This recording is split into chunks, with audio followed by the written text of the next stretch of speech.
Maka ada orang membuat pembelaan, kita harus back to Bible. Tidak, kita harus back to Christ. Nah pertanyaannya, kita mau melihat Kristus dari mana?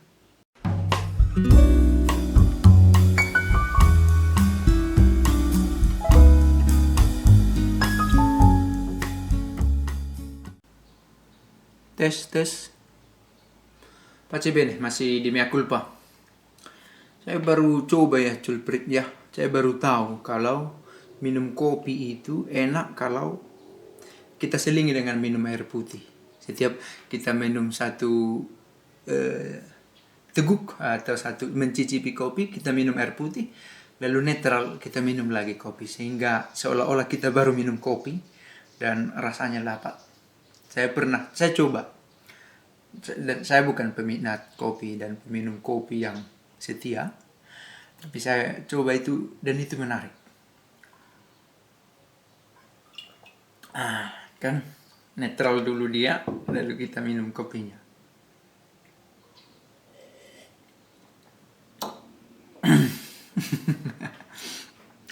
Saya menemukan satu ayat yang menarik ya, dan saya temukan ini dalam satu dokumen, dikutip di dokumen Konsili Vatikan kedua, dan itu berasal dari Alkitab. Nah, ada yang mengatakan, apakah ada dasar kitab suci untuk tradisi? Bisakah kita pertanggungjawabkan bahwa Gereja Katolik itu mengakui kitab suci dan tradisi? Saya menemukan 2 Tesalonika 2 ayat 15. Ini dari Paulus. Lalu dia mengatakan begini, sebab itu berdirilah teguh dan berpeganglah pada ajaran-ajaran yang kamu terima dari kami, baik secara lisan maupun secara tertulis. Kan menarik, baik secara lisan maupun secara tertulis.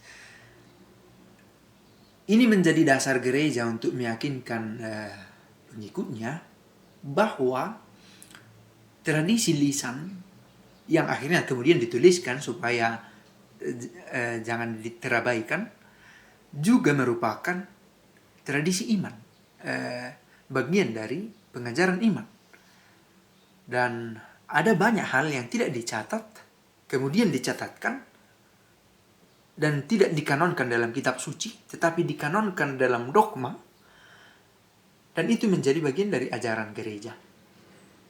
Dan saya yakin itu ada banyak hal yang tidak tercatat dalam kitab suci itu yang sesuai dengan kehendak Yesus. Maka ada orang membuat pembelaan, kita harus back to Bible. Tidak, kita harus back to Christ. Nah pertanyaannya, kita mau melihat Kristus dari mana? Kitab suci. Oke, itu jelas, fix.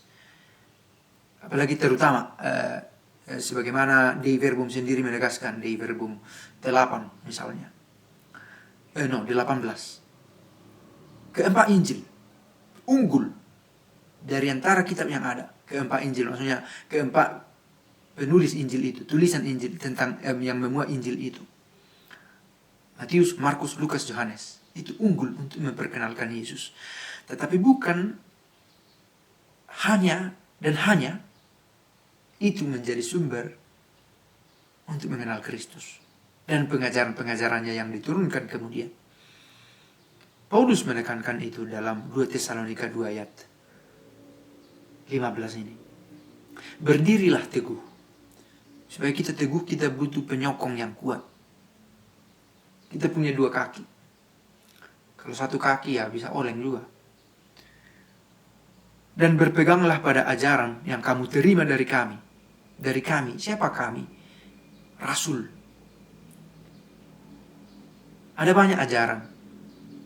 Kalau kita bawa ke momen kita sekarang, ada banyak pengajar-pengajar sekarang. Yang ya beberapa itu mengajarkan kebaikan, tapi belum tentu kebenaran. Beberapa itu mengajarkan kebenaran, tapi belum tentu baik. Dan yang mana yang asli, yang mana yang palsu, kita semakin kesulitan menilainya pada masa kini. Tetapi berteguhlah pada pengajaran dari kami.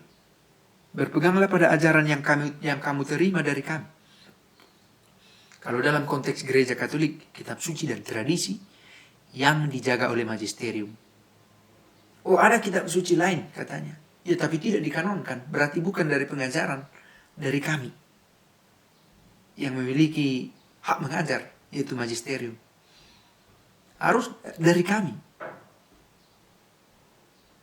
Baik secara lisan maupun secara tertulis. Sebagai dogma, sebagai ajaran yang kaku.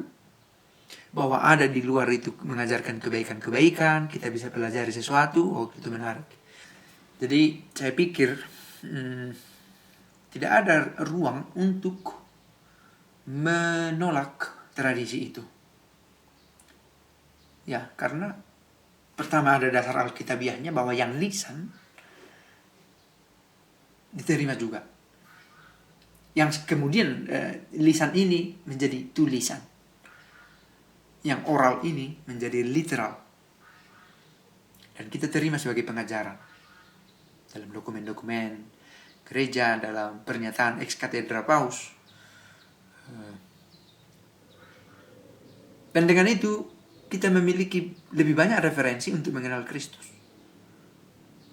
Nah, selalu saya sertakan di belakang video, pertanyaannya, kalau ternyata kita sudah mengenal, apakah kita sudah melakukan begitu ya?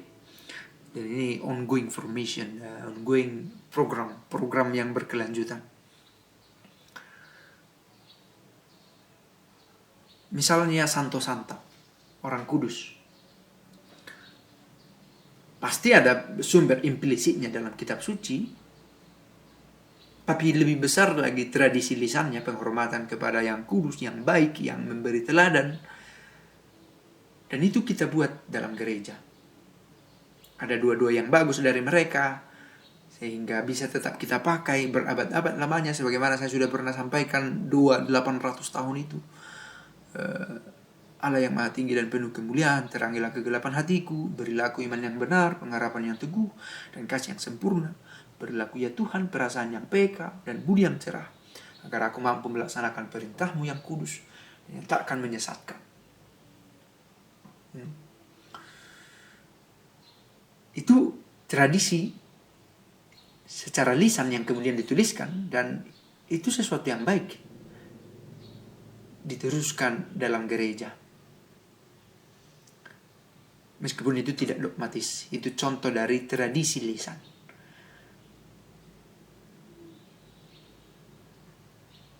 Semoga kita terus semangat menggali ajaran iman kita dalam kesempatan yang kita miliki. Kekatolikan, Catholicism, memuat ada banyak harta karun yang bisa kita dalami, bahkan di luar konteks agama Katolik. Karena sekali lagi Katolik itu tidak hanya melulu soal agama yang terdaftar, definitif, administratif, tapi ini soal cara hidup, way of life. Pace bene.